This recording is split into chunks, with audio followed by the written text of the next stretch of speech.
अधिक शक्ति के साथ अधिक जिम्मेदारी आती है। महान शक्ति के साथ बड़ी जिम्मेदारी आती है। हम ज्यादातर इस उद्धरण को एक चरित्र बेन पार्कर के साथ जोड़ते हैं और स्पाइडरमैन फिल्मों में उद्धृत किया गया था, लेकिन वास्तव में इसका उल्लेख करने वाले पहले व्यक्ति वोल्टेयर नामक 18वीं शताब्दी के फ्रांसीसी प्रबुद्ध लेखक थे। जबकि वह जो उद्धृत करता है वह नैतिक रूप से ईमानदार व्यक्ति के लिए उपयुक्त हो सकता है जो सत्ता में रहा है, यह स्पष्ट रूप से इस दुनिया के प्रत्येक शक्तिशाली व्यक्ति पर लागू नहीं होता है।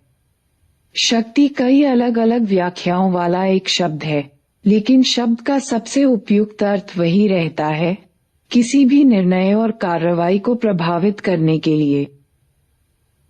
शारीरिक शक्ति।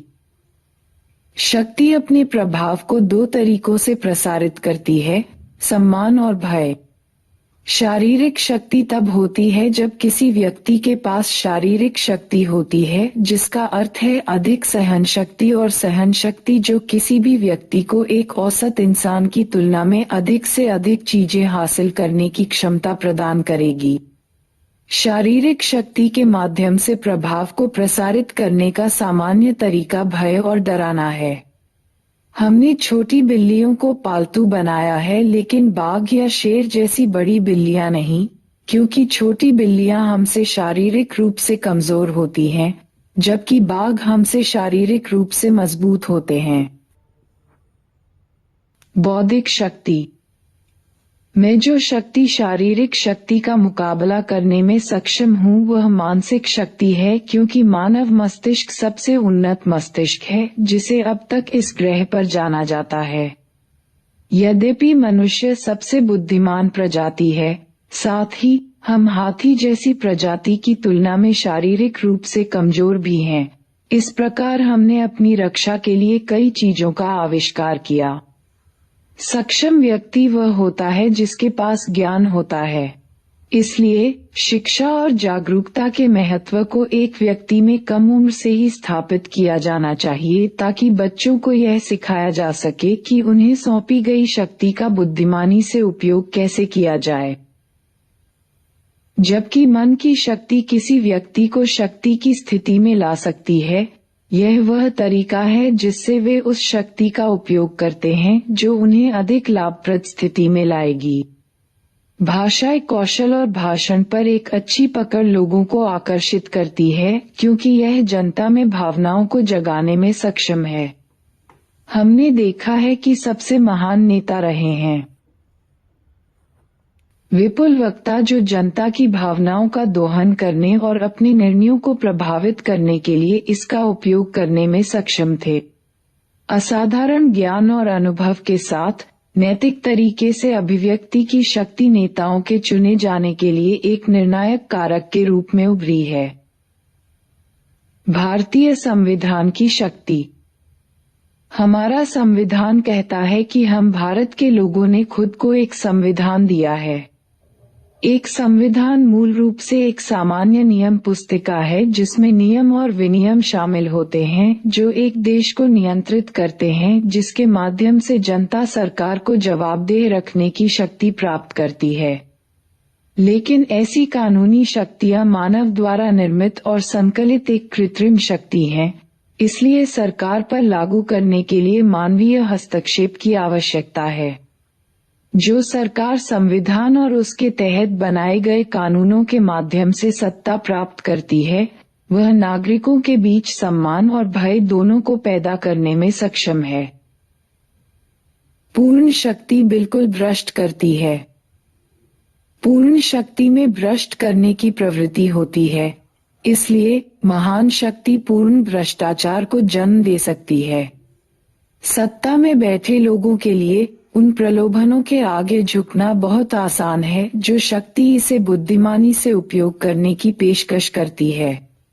इस प्रकार यह संभव है कि सत्ता में बैठे व्यक्ति का निरंकुश बनना तय है। सारी शक्ति भ्रष्ट करती है, लेकिन कुछ को शासन करना चाहिए। इस प्रकार हमें स्वयं को नियंत्रित रखने के लिए सचेत प्रयास करने चाहिए और सत्ता के प्रलोभनों में नहीं फंसना चाहिए। सत्ता का उद्देश्य प्रभावित करना है, इसलिए एक बार मिलने के बाद यह लोगों को नैतिकता को छोड़ने और दूसरों के अधिकारों का उल्लंघन करने के लिए मजबूर करता है। इसका सबसे बड़ा उदाहरण तानाशाही और निरंकुश राज्य हैं। हमने अतीत में सबसे प्रतिभाशाली व्यक्तियों में से एक को देखा है, जिन्होंने सत्ता की स्थिति प्राप्त करने के बाद अपनी नैतिकता को स्पष्ट रूप से त्याग दिया और अनैतिक कार्य किए। यहूदी प्रलय अतीत की एक ऐसी क्रूर घटना है जो एडोल्फ हिटलर को इतिहास के सबसे कुख्यात पात्रों की सूची में लाती है। हालांकि वह एक शानदार रणनीतिकार और एक असाधारण वक्ता थे, हिटलर ने अपनी शक्ति का दुरुपयोग किया और इतने सारे लोगों का नरसंहार किया। उन्होंने अपनी शक्तियों का गैर जिम्मेदाराना और अमानवीय तरीके से इस्तेमाल किया, जो अंततः उनके पतन का कारण बना। हमने विभिन्न तानाशाहों को देखा है जिन्होंने जनरल याह्या खान, पाकिस्तान जैसे सत्ता के लालच में हार मान ली है, जो हाल के दिनों में सत्ता के गैर जिम्मेदाराना उपयोग के सबसे अच्छे उदाहरणों में से एक है। वह पश्चिम पाकिस्तान और पूर्वी पाकिस्तान, अब बांग्लादेश, के तानाशाह थे, जब बंगालियों ने बाहरी समर्थन से लड़ाई लड़ी और अपने लिए स्वतंत्रता प्राप्त करने में सफल हो गए। वह एक ऐसे नेता थे जिन्हें अपने लोगों के कल्याण के लिए काम करने की जिम्मेदारी सौंपी गई थी, लेकिन निश्चित रूप से सत्ता के प्रभाव ने अत्याचारी और निरंकुश शासन का नेतृत्व किया। लेकिन जब लोगों ने इस तरह के अन्याय के खिलाफ लड़ने के लिए हाथ मिलाया, तो वह उनकी ताकत का सामना नहीं कर सके। इसलिए एक जिम्मेदार के बिना सत्ता रवैया न केवल शक्तिशाली व्यक्तित्व को, बल्कि उसके प्रभाव क्षेत्र पर भी विनाश लाता है। सत्ता के नशे में यदि कोई व्यक्ति समाज के लिए अपनी जिम्मेदारियों को पहचानने से इनकार करता है, तो वह जवाबदेह हो जाता है और समाज का विश्वास और जनता की नजर में अपनी विश्वसनीयता खो देता है। शक्ति के प्रतीक। कई आदर्श व्यक्तित्व हैं जिन्होंने अपनी जिम्मेदारियों को निभाने के लिए शक्ति का उचित उपयोग किया है। मोहनदास करमचंद गांधी को महात्मा के रूप में अमर कर दिया गया है, क्योंकि वे जीवन भर नैतिकता का प्रचार करते रहे। लोगों को उनकी धार्मिकता और स्वतंत्रता प्राप्त करने के लिए उनकी स्वतंत्रता की लड़ाई में नेतृत्व करने की उनकी क्षमता पर विश्वास था। सत्ता में बैठे व्यक्ति का प्राथमिक कर्तव्य उन लोगों का कल्याण है जिन पर वह सत्ता का आदेश देता है, जो केवल तभी प्राप्त किया जा सकता है जब व्यक्ति नैतिक और गुणी हो और सहानुभूति के मूल्य को भी समझता हो। एक अन्य उल्लेखनीय व्यक्तित्व नेल्सन मंडेला हैं, जिन्होंने दक्षिण अफ्रीका में रंगभेद के उन्मूलन और इसे एक स्वतंत्र राष्ट्र बनाने के खिलाफ लड़ाई लड़ी। शक्ति जिम्मेदारी के साथ आती है। शक्ति और उत्तरदायित्व आनुपातिकता के सिद्धांत पर आधारित हैं। सारी शक्ति, चाहे वह बड़ी हो या छोटी, समान रूप से बड़ी जिम्मेदारी के साथ आती है।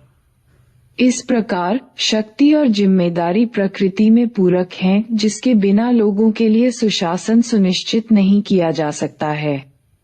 अनादि काल से हमने सत्ता और जिम्मेदारी के सिक्के के दोनों पहलू देखे हैं। एक तरफ जब सत्ता का जिम्मेदारी से प्रयोग किया जाता है, तो सत्ता में बैठे लोग जनहित को अपने स्वार्थ से ऊपर रखने में सक्षम होते हैं और दुनिया की भलाई के लिए निस्वार्थ भाव से काम करते हैं। सत्ता में रहते हुए समाज को सशक्त बनाने वाले नेता वही होते हैं जिनकी जनता सबसे ज्यादा चाहत रखती है। सिक्के के दूसरी तरफ ऐसे लोग हैं जो निरंकुश तरीके से विश्वास करते हैं और अपनी शक्ति का गैर जिम्मेदाराना उपयोग करते हैं, समाज की भलाई के बजाय अपने संकीर्ण व्यक्तिगत हितों पर अधिक ध्यान केंद्रित करते हैं। इसने उनके नाम की बदनामी ला दी है और मानवता के समय के दौरान हमेशा उनके पतन में समाप्त हुई है।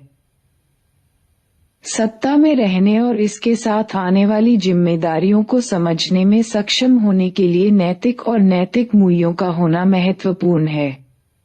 नेताओं के ऐसे नैतिक मूल्य ही सत्ता की लालसा के आगे झुकने से बचाते हैं। इसलिए हमें इस देश के नागरिकों के रूप में अपनी जिम्मेदारी को समझना चाहिए कि हमारे पास शक्तियां हैं और इसलिए उन्हें जिम्मेदारी से उपयोग करते हुए जिम्मेदार होना चाहिए ताकि एक उज्जवल भविष्य की ओर बढ़ सकें।